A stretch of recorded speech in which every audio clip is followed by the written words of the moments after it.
Taylor Swift shown breaking down in tears after she met Southport attack families. Taylor Swift broke down in tears after meeting survivors and families of the victims of the Southport stabbing attack. Backstage footage from her Eras tour reveals. The star met privately with some of those affected by the attack in July 2024, which took place at a Taylor Swift-themed dance workshop, and claimed the lives of 3 young girls. Afterwards, she sobbed in her dressing room as her mother, Andrea, tried to comfort her. "I know it doesn't seem like it, but I know you helped them," she said.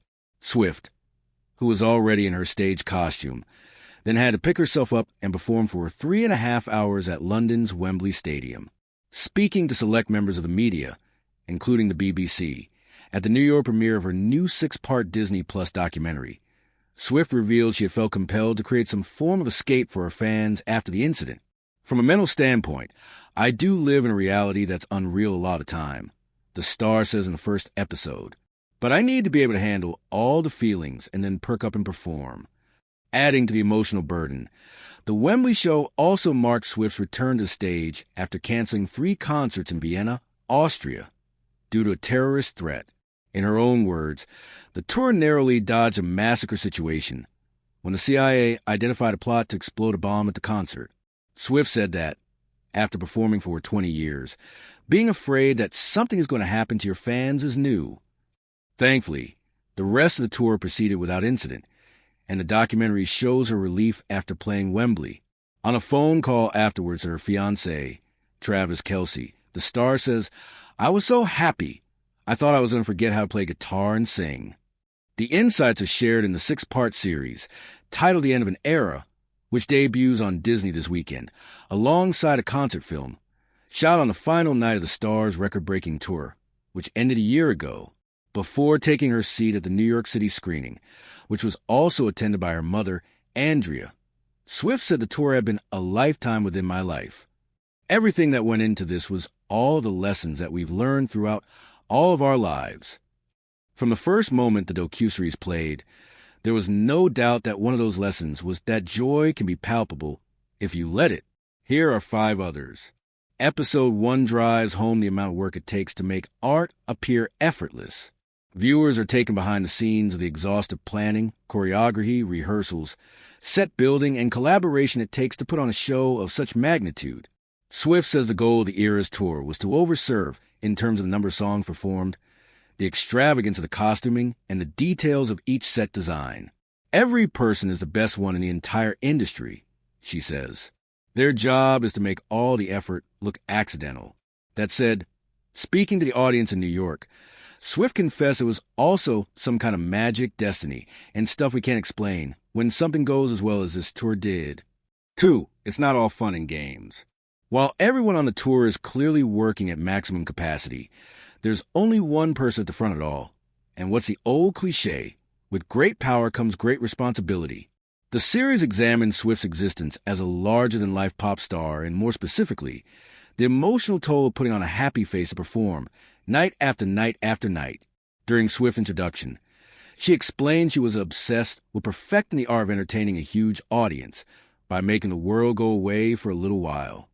At one point, she even compares herself to a pilot flying a plane, needing to project an air of steady confidence to distract the passengers from focusing on potential dangers that may be lurking unseen. "If you were like, 'There's turbulence up ahead, I don't know if we're actually going to land in Dallas,' everyone on the plane is going to freak out," she explains. 3. Woodstock without the drugs. Like it or not, Swifties are a global force. More than 10 million people across 5 continents danced, laughed, and cried their way through 3.5 hours of each sold-out Eras tour show. The noise of the crowd is overwhelming from a cinema seat, even after it's piped down and sound mixed for a documentary. One can only imagine what it's like from the stage. "I see the mass quantities of joy that everyone's feeling," Swift says. An audience member even compares the atmosphere to Woodstock without the drugs. Fans aren't just obsessed with the music. They hear themselves in her lyrics and see themselves in her public persona as she navigates love, heartbreak, illness, treachery, and finding your place in the world. She's a best friend or an older sister or a combination of the two. So when Swift takes a phone call in the documentary and says, Baby, the whole theater erupts, knowing through pop culture osmosis exactly who is on the other end of the line. For community matters.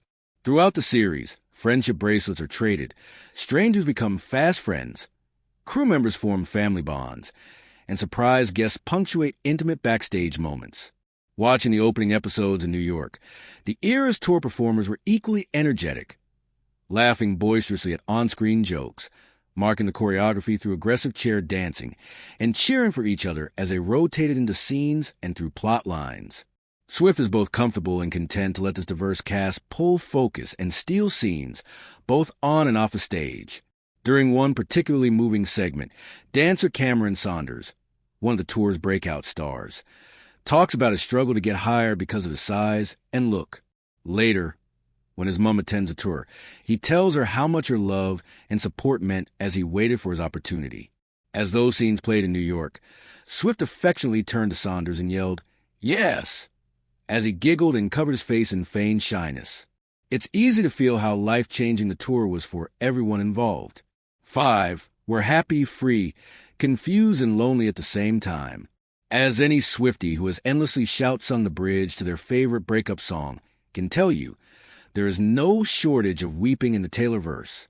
Truly, there is so much crying. The docuseries is no exception.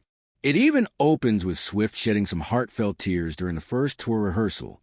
So, why all the big feelings? The simplest answer is that they're a rite of passage. Putting the show together, Swift says she was thinking of all the girls I was before this one, while re-recording her albums and surgically tweaking songs to make them fit the show. It would seem the tears are a manifestation of feeling fully seen through her lyrics, of not feeling like you're being too much, or too dramatic, or too sensitive, as Swift broadly puts it, and having the freedom to express femininity without shame. As you watch, it becomes clear that these record-breaking shows were intended as a place safe to explore a wide spectrum of emotions, and, in that, they truly succeeded.